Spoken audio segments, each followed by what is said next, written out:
Blood soldier সোসাইটির পক্ষ থেকে আজ 11টায় 74টা পয়েন্টে মাস্ক বিতরণ কর্মসূচি হয়েছে এবং আমরা ফ্রিতে 500 মানুষকে মাস্ক দিয়েছি।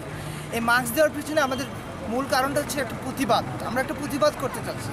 কেমন প্রতিবাদ? ওই ব্যবসায়ীদের বিরুদ্ধে যারা মাস্ক গুজবের নামে মাস্কের দাম বাড়িয়ে দিয়েছে, তাদের বিরুদ্ধে প্রতিবাদ স্বরূপ আমরা ফ্রিতে 74টা পয়েন্টে মাস্ক।